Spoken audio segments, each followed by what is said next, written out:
कराची से हमारे साथ होंगे शाहनवाज अली कादरी, हमारे साथ इस्लामाबाद से आदिल तनोली होंगे इंशाअल्लाह, मुल्तान से मुकर्रम खान होंगे, कोयटा से हमें ज्वाइन करेंगे मोहम्मद आतिफ और पेशावर से सज्जाद हैदर। अगर इजाज़त हो तो जहांगीर खां से रिपोर्ट शुरू करते हैं लाहौर से। जहांगीर खां अस्सलाम वालेकुम। और जो मैंने कहा मुझे या तो बता दीजिए कि मैं गलत कह रहा हूँ या फिर लाहौर की कोई सूरत हाल पे आप नई रोशनी डालिए। जी जहांगीर।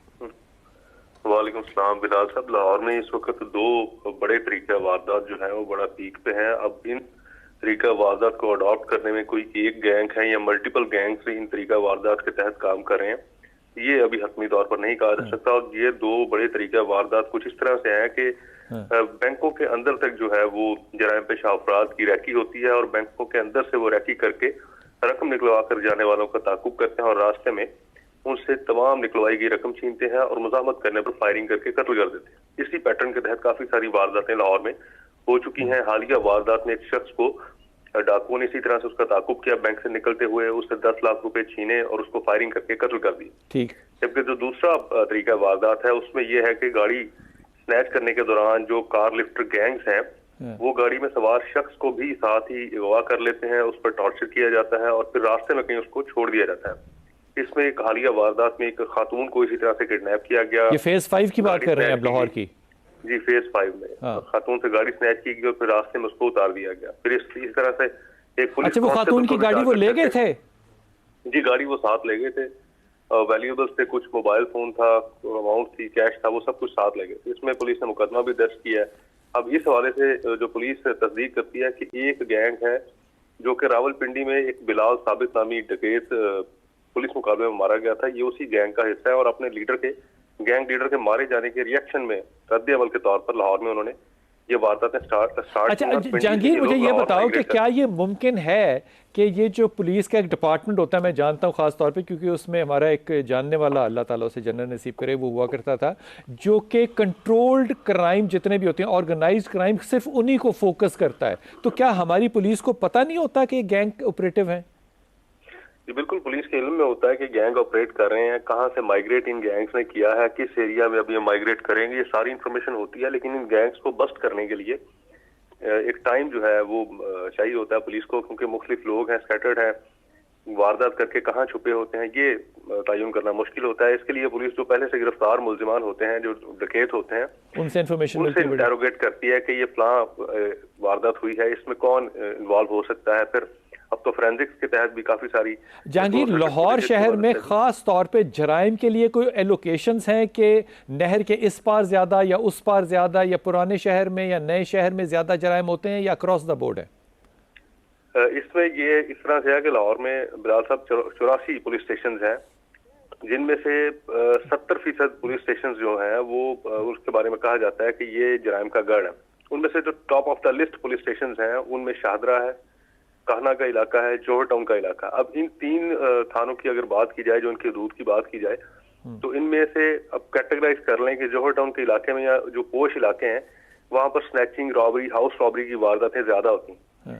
और इसके मुकाबले में अगर आप देखें कि जो ज्यादा इलाके जहाँ पर आबादी ज्यादा है, गुंजान आबाद इलाके हैं, वहां पर मर्डर की वारदातें ज्यादा रिपोर्ट होती हैं। और ये क्राइम जो है ये वरी करता है लोकेशन के हिसाब से, वहाँ के रहने वाले लोगों की माली पोजीशन पे। ठीक है, शाहनवाज अली कादरी कराची से आप मेरे साथ हैं। कादरी, जरा आप ये बताइएगा खास तौर पे इस बात पे कि खवातीन जो हैं उनके साथ जुर्म बड़े हो रहे हैं, उनकी फ़ोन स्नैचिंग, उनके साथ बदतमीज़ी, ये बैंक में डाका डालना तो एक बड़ा क्या कहना चाहिए, प्लान्ड किस्म का प्री मेडिटेटेड क्राइम है ना। लेकिन चलती खातून क्योंकि वो कमज़ोर है, पर्स छीन के भागना, और इसमें सूरत पे, शक्ल पे, उम्र पे कोई तकाजे नहीं है। हमने हर तरह के लोग देखे हैं, मजहबी लुक देने वाले यंगस्टर्स, हर तरह के, जो खवातीन से पर्स छीन रहे हैं, और कुछ खवातीन ने रजिस्ट भी किया और फिर जाहिर है वो जख्मी भी हुई। इसकी तरफ ज़रा तवज्जो कीजिएगा कि कराची में इस वक्त खवातीन के साथ जो क्राइम हो रहे हैं, इनकी रेशो बढ़ रही है, उतनी है, कम है, क्यों है? देखिए बिलाल भाई, मसला ये है कि शहर कराची बहुत बड़ा शहर है और खवातीन की जो आप खास तौर पर बात कर रहे हैं तो उसका रेशो खासा कम है। और जो खवातीन से जो वारदातें होती हैं वो ज्यादातर या तो सिंगल जो मोटरसाइकिल सवार लगा होता है, मुलजिम होता है, वो करता है। बहुत कम हमने ऐसा देखा कि खवातीन को लूटा जाता है। तो इसका हम ये कहें कि रेशो तो कम है। लेकिन शहर बहुत बड़ा है और शहर का सबसे बड़ा मसला जो इस वक्त है वो स्ट्रीट क्राइम है। हमने ये भी देखा कि माजी में कि बड़े बड़े यहाँ पे धमाके हुए, इसके अलावा यहाँ पर किडनैपिंग और जो टारगेट किलिंग की वारदातें थी, बिल आखिर वो कानून नाफिज करने वाले इदारों की बात काम करने की कोशिश से और वो कम हुआ है। लेकिन अब जो सबसे बड़ा मसला वो स्ट्रीट क्राइम है। और यहाँ पर मैं आपको अगर उसके हिसाब से बताऊं कि जो वारदातों का रेशो है वो 246 के करीब पहुंच चुका है, यानी कि 246 वारदातें रोजाना रिपोर्ट होती हैं। और अगर हम मोटरसाइकिल की स्नैचिंग की बात करें तो 129 मोटरसाइकिलें रोजाना शहर से चोरी हो जाती हैं, 5 कारें चोरी हो जाती हैं और 86 जो मोबाइल फोन है वो रोजाना छीने जाते हैं।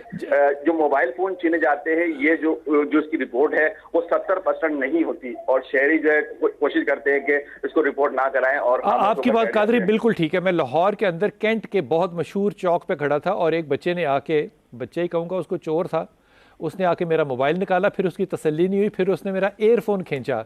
मेरे पास कोई वेपन नहीं हुआ करता था उस ज़माने में। तो मैंने एक बड़े अच्छे पुलिस अफसर से कहा, अपने दोस्त से, मैंने कहा यार ये यहाँ पर हुआ है, वहाँ पे सीसीटीवी कैमरे लगे होंगे। मैंने पुलिस वाले से कहा हेल्प करने के लिए, कोई नहीं था। कैंट का दिल था वो जहाँ पे मैं खड़ा था। तो उसने कहा भाई ये पैसे मेरे से लो, जाके फ़ोन खरीद लो, पीछे ना जाना, कुछ नहीं होना सवाए जिल्लत के। ये आपकी बात बिल्कुल दुरुस्त है। लेकिन शाहनवाज, पुलिस को तो पता होता है ना कि चोर बाजार कहाँ पर है, गाड़ी का चोर बाजार, मोटरसाइकिल का चोर बाजार, फ़ोन का चोर बाजार, फिर भी ये काम हो रहा है, बिजनेस जो है वो एज यूजुअल है। ये हैरत नहीं करती बात? देखिए, पुलिस को यकीनन हर जगह का इल्म होता है और एक जो असल मसला सामने आता है वो है सजाए ना मिलने का। क्योंकि जब पुलिस इनको उसमें अदालत में लेके जाती है तो क्या तो कमजोर तफ्तीश होती है या कोई प्राइवेट जो है मुद्दई बनने को तैयार नहीं होता, तो अदालत ऐसे कमजोर केस में फौरन जमानत दे देती है या फिर ये कुछ दिन के लिए अदालत जाते हैं, वहाँ जेल जाते हैं, वहां से फिर जमानत देकर फिर वारदातें करना शुरू कर देते हैं। तो ये जो बहुत ज्यादा बड़ा फैक्टर है जो स्ट्रीट क्राइम बढ़ता जाता है और फिर रुकता नहीं है। कम और ज्यादा जरूर होता है लेकिन रुकता नहीं है। इस वक्त कंपैरेटिवली अगर आप कराची में देखें तो स्ट्रीट क्राइम ज्यादा हुआ है पिछले 10 साल में या कम हुआ है? देखिए, जितने से आबादी बढ़ती जा रही है, अगर हम फिगर्स को देखेंगे तो फिगर्स तो आपको कमी नजर आएंगे, लेकिन अगर हम असल हकीकत और ग्राउंड रियलिटी देखेंगे तो ग्राउंड रियलिटी में मामलात और हकीकत बिल्कुल और ज्यादा है। कादरी बहुत शुक्रिया। आदिल तनोली आप मेरे साथ हैं। आदिल तनोली, दुनिया जहान का ये कानून है कि जब आपको नई चीज़ें मिलती हैं तो आप अपने आप को उसके मुताबिक एडजस्ट करते हैं। मिसाल के तौर पे वो कराची में हमारे नुमाइंदे से जब बात कादरी से हो रही थी तो कह रहे हैं कि अदालतें इसलिए छोड़, अब अदालतों को पता है कि गवाह नहीं मिलना और एविडेंस जो है वो तफ्तीश वीक होगी, फॉर एनी सेट रीज़न, कुछ कहूँगा तो ज़्यादती हो जाएगी, लेकिन कोई तब्दीली नहीं आती कानून में या किसी चीज़ में। इस पे ना बताइए। अब इस्लामाबाद बहुत पढ़े लिखे लोगों का शहर है, काबिल लोगों का शहर है, मुतवसत तबके से ज़रा थोड़ा सा ऊंचा तबका है जो वहाँ पे रह रहा है, ज़्यादातर सरकारी लोग हैं जो वहाँ पे रह रहे हैं, फिर भी वहाँ पे स्ट्रीट क्राइम हो रहा है। हाँ जी, देखें इस्लामाबाद में भी मुल्क भर की तरह स्ट्रीट क्राइम तो हो रहा है, लेकिन गुज़श्ता 3 माह में अगर देखा जाए तो क्राइम की रेशो जो है वो तो उसमें कमी वाज़ेह हुई है। उसकी बड़ी वजह यह है कि एक बड़ा डकैत गैंग जो है बिलाल साबित, वो पुलिस की अहम कार्रवाई में मारा गया था, जिसके बाद काफी हद तक जो है वो जड़वा शहरों में अमन हुआ है। इससे पहले जबकि गाड़ियां और दीगर बड़ी वारदातें जो है बड़े पैमाने पर हुआ करती थी। इसी अलावा गुज़श्ता रात भी CIA की जानिब से एक बहुत बड़ी कार्रवाई की गई है जिसमें शानी भट्ट नामी डकैत गैंग जो है इसके 2 अरकान गिरफ्तार किए हैं और इनसे मुख्तलिफ वारदातों में लूटा हुआ तकरीबन 97 लाख रुपए मालियत का 60 तोले जेवरात जो है वो कब्जे में लिए हैं और इसके 2 साथी जो हैं वो भी गिरफ्तार कर लिए हैं। और पुलिस CIA की जानिब से बताया गया है कि बड़े पैमाने पर शहर में डकैतियों के जो मजीद इंकशाफात हैं उनकी भी तवक्को है।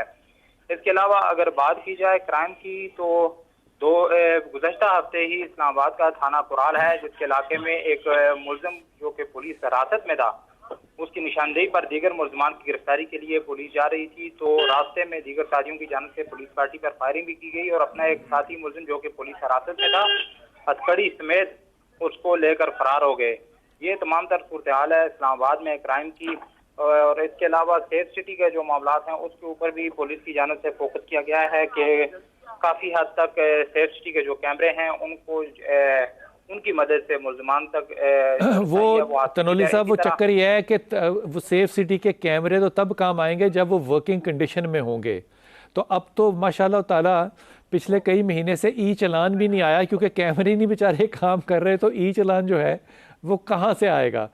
ये बहरहाल एक अलग बात है। शाह साहब आपने इन हमारे सारे रिपोर्टरों की बात सुनी।